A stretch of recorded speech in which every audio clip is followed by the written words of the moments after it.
Some things in life you can guarantee. I last less than 3 minutes in bed. That's my guarantee to you. Edwards Usman? How do you guarantee that? It's like Usman, the better fighter, winning every round, except the first one. He lost big. What if Edwards didn't get tired? Is this a new mythical character? Pep talk Edwards, getting the Rocky shoutouts from his corner. You can't bet against Usman, can you? Let's discuss it. The power is within us. We can make this better. Forget divide and conquer. Weather the storm together. There are so many angles to this fight. Like Usman, he got knocked out to where he didn't remember anything for like half an hour after getting knocked out. Imagine watching the tape back and you don't remember yourself and you're like smiling. You're doing like he was staring at Edwards in the ring with the belt. That wasn't even Usman. It was like autopilot Usman. That's weird, man. Imagine you just erase part of your life. Boom, goodbye forever. Now he's saying that he's super confident that's not going to affect him. Usman gets hit sometimes, and it seems to hurt him every time. He got dropped by Gilbert Burns. He got kind of wobbled by Covington. Covington punches with literal pillows. He demands pillows be placed within his glove so it doesn't hurt as much. He loves you that much. He rocked him at the end of the round of one of their last fights, and it was like, oh shit. He might have been stopped then by Covington. I don't know, man. And then he gets knocked dead, and now he's back. And if Edwards isn't tired, he's at home now, sea level, and he's getting a pep talk from the corner immediately. Don't let him bully you, son. He's taking your lunch money, son. We needed that money for the team lunch. Go get the money back. I mean, Edwards was broken in his last fight. He did not want to be there. He was annoyed at the corner shouting at them. I remember when he snapped back at some point. He was like, come on, son. And then he was like, ah, right. And he's like, well, do it then. He was just like so mad to be in there. And then he throws it and does it. And it's like, holy shit. It was a terrible performance. And then the best performance. But he was tired. Imagine feeling sluggish against the pound for pound best, and he's about to kill you and you're just so tired. I'm like, oh man, I wish I would have slept or something. That would really suck. So imagine he turns it all around.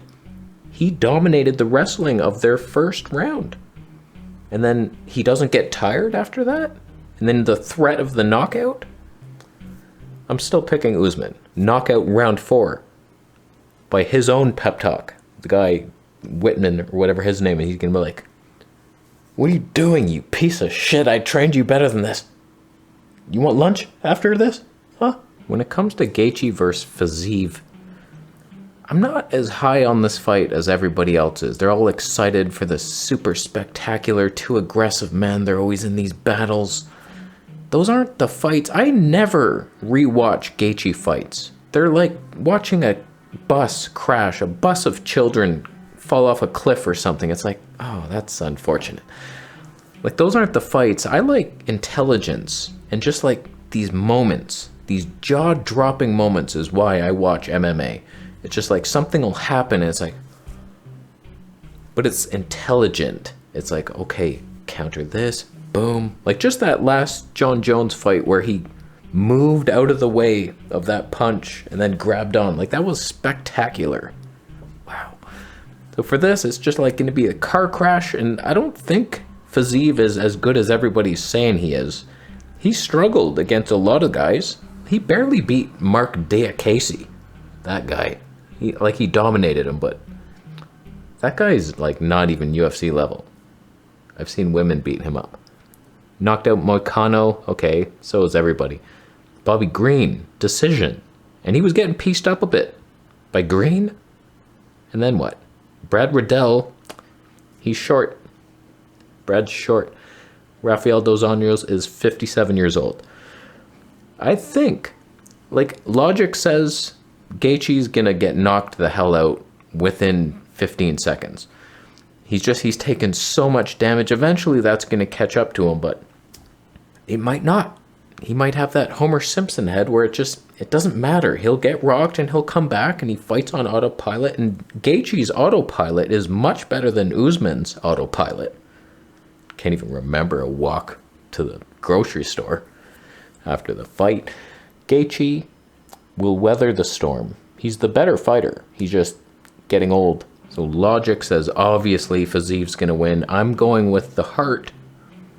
Even my heart says Gaethje's probably going to lose, but I want Gaethje to win. And what I want sometimes happens. Third fight deep and we're already getting into the Brian Barbarinas of the world. What kind of card is that? Oh man, they used to stack them like pancakes. Gunnar Nelson, he's so much better than Barbarina. How many people are actually picking, oh, not many. 18% people think Barbarina.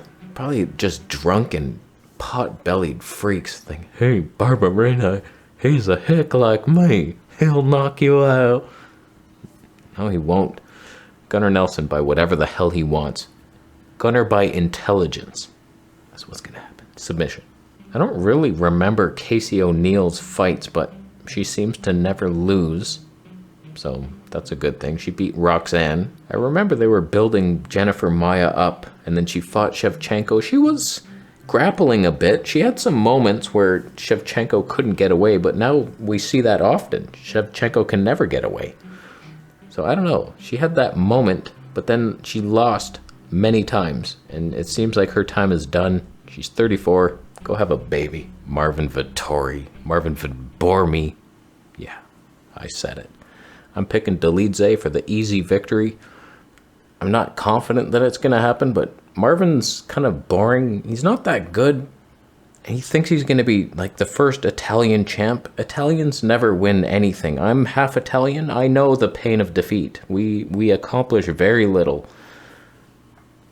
But we're so handsome.